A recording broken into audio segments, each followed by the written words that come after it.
Y'all want to hear a divided topic? How about a Bears mock draft? That's right, folks. I bring to you my 2024 Chicago Bears mock draft.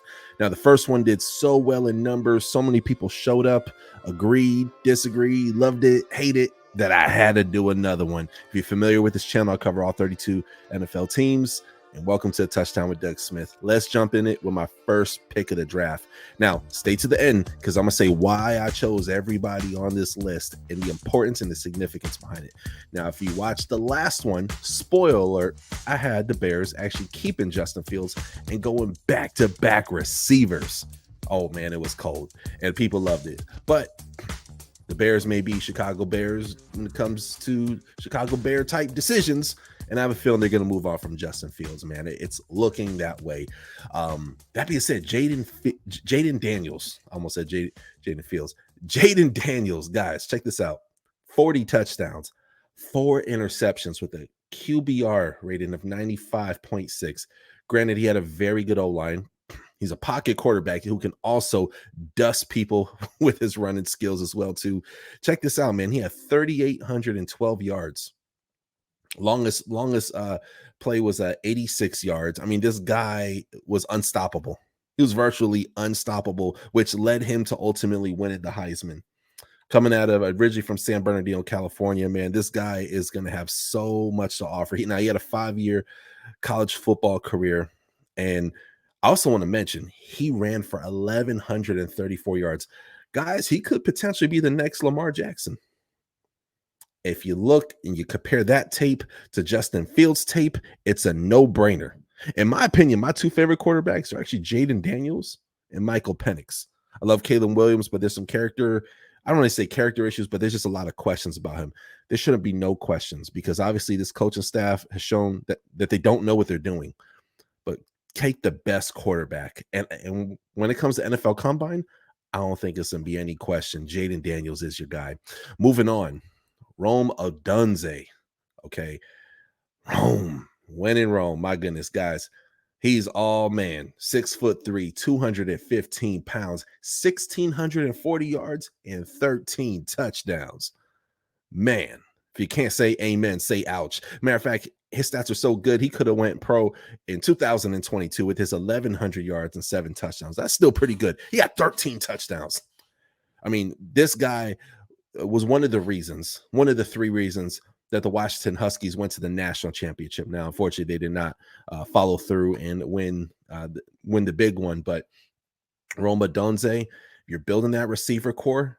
I always recommend drafting a QB and a receiver, star receiver, so that way they can take and grow together. There's some decent receivers there in Chicago, but having a guy like Jayden Daniels in there who's faster than Justin Fields, has a better arm than Justin Fields, can read better defenses. That's my number one issue with Justin Fields, but I can't act like I haven't seen Justin Fields grow. I can't act like I haven't seen that. For crying out loud, you got the number 1 overall pick, so I'll go quarterback, receiver. Now moving on. I got Drake Nugent, offensive center coming out of Michigan. He's dope, guys. He's literally one of the best centers in this draft. Would I say he's the best? No, I wouldn't. I would say the center was it Jackson Powers, the gentleman from Oregon. I would say he's probably the best center. Some teams, if you're like, Miami Dolphins, for example, who are desperate for a center, you probably want to take, your number 21 overall pick. But this guy right here, man, if you paid attention to the offensive line for the Michigan Wolverines, this guy did not disappoint. Not only did he help support, one of the better offensive attacks, literally one of the best offensive lines in all of college football. And year after year, Michigan delivers in the NFL draft when it comes to this position, the offensive line. This offensive center, Drake Nugent, man, let's pull some of his stats here. He's a pretty big guy. He's about 300 pounds, okay? 6'1", close up the gap. He's one of those guys, he will meet you. If he doesn't have anybody in front of him, he will go find a linebacker to go lay out. He will run along with the running backs, and he's an athletic guy as well too. So I'm excited for him, man. I think him going to the Bears will be a match made in heaven. Moving on to Jaden Hicks, who I'm going to try to get on this show. I'm actually going to try to get Jaden Hicks on the show. Let's see what happens. And if you're familiar with the show, I just want to take a quick 10 seconds to shout myself out. This is one of the livest places for NFL draft prospects to interview on this very show. Exclusive interviews. So that's another reason you guys got to hit that subscribe button. Moving on. 6'3", 212 pounds, 47 solo tackles. Very impressive. He's very quick. One thing when you're watching Jaden Hicks tape, he's on the left side of the field. He's on the right-hand side of the field. He's up, down, and running over your favorite offensive player. 1 forced fumble, 4 pass deflections. That's right. He can also guard as well, too, and 2 interceptions. Not a big interception guy, but this guy is all over the place, and he had 76 total tackles. And in 2022, it was a little bit, he had actually more pass deflections, but less interceptions in 2022. So this is a guy, he has several more years of eligibility, man, but I think, hey, man, pull the trigger while you can. Jaden Hicks is that guy. He's literally one of the best, fastest, most elusive safeties in this year's draft. And you could put him in a multitude of different schemes. You could put a nickel package, dime package. I mean, different schemes. And you'll see how fast he is in his pursuit to the ball. That is what impresses me most about Jaden Hicks.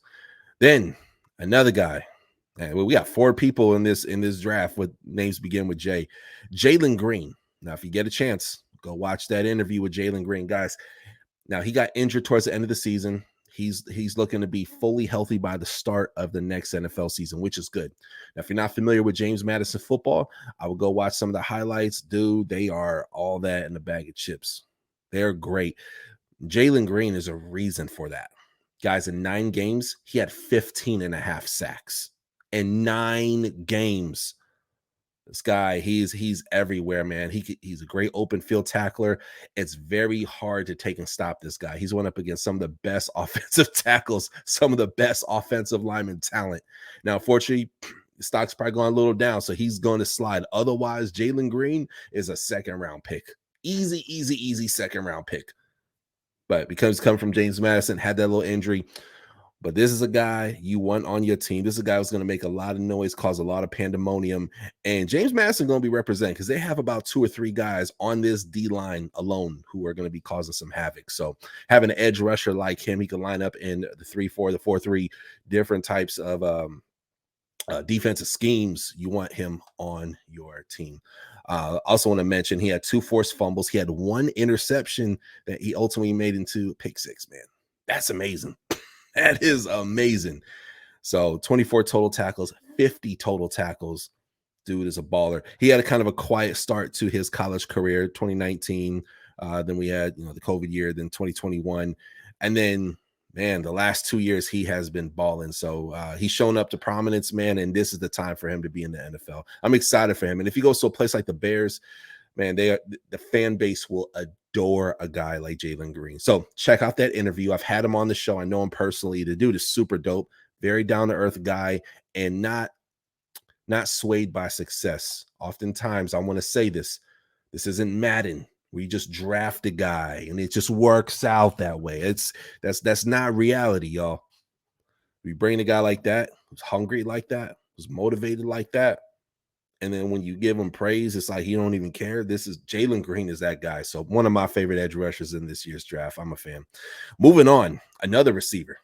Now, my opinion, I think they should maybe trade back and try to get another offensive lineman. Also, Justin Fields, he's going to get traded. So there's probably going to be another pick in here. Okay. I'm probably going to do another Chicago Bears mock draft. So it's another reason you guys should take and subscribe. Jacob Cowan. Are you not familiar with Jacob Cowan? I would watch the Arizona Wildcats bowl game. Man, oh man, did he ball out. Guys, in the last 3 seasons alone, he's had a 5-year college football career. In the last 3 seasons alone, he has had 3,000 receiving yards. In the last 5 seasons, he has had over 4,000 receiving yards. Last year, he had 13 touchdowns. He is a major red zone target. Quick, shifty, great jump ball. Great freaking jump ball. I'm gonna read this. He's 5'11", approximately 170 pounds. He's a dangerous slot receiver. You heard me, slot receiver. Whereas Odunze can play all over the field. Great deep threat. Slot, he could go anywhere. But Jacob Cowan, a dangerous slot receiver who is one of the quickest players in the nation. Cowan easily creates separation. So when you're watching the tape, you're gonna see separation. Okay, he's comfortable running a variety of routes, both inside and out. Fit in the modern NFL game nicely. Cowan has the speed and ability to create the catch to be much better than most thin receivers who haven't really worked out in the league. We've seen kind of slim assassins. They just kind of disappear. They have a few plays here and there, but Cowing, I don't see that being the case, man. Very elusive. Holy cow. In the red zone, he is just a nightmare. I almost wonder, y'all ever watch those destroying videos where you're not familiar with destroying with 2 E's in the beginning? And he is a ex-college football punter. He now is on the XFL Brahmas team, or sorry, UFL Brahmas. But he has a YouTube channel where they do these wide receiver challenges, and check it out. It's a lot of fun. But I could see a guy like Jacob Cowan crushing it on there and also doing that same thing in the NFL. Just a little thought there. But be sure to hit that subscribe button. Smash that like, comment below, hit the dislike. Hey, keep it real, me. But comment. I want to hear what you guys have to say in the comment section. All right. Y'all know me, lifelong Fins fan, actually. But yeah, a lot of love for the Chicago Bears. And when Chicago Bears are good, football is good. I miss the Chicago Bears being good. I want y'all to do well. I want you guys to be successful. So I hope you guys like this mock draft. Again, in my last one, I had him keeping Justin Fields. In this one, hey, no, they move on from him. Okay, so I want to provide different scenarios and have open dialect with you guys. Hit that subscribe button. If you want to donate too, that's in the description as well. God bless you guys. Jesus loves you. And I'll see y'all next time on the Touchdown with Doug Smith. Thank you for watching another episode of the Touchdown with Doug Smith, where we have exclusive NFL content and exclusive NFL interviews. Be sure to hit that like and that subscribe button. Follow us on social media. See you on the next one.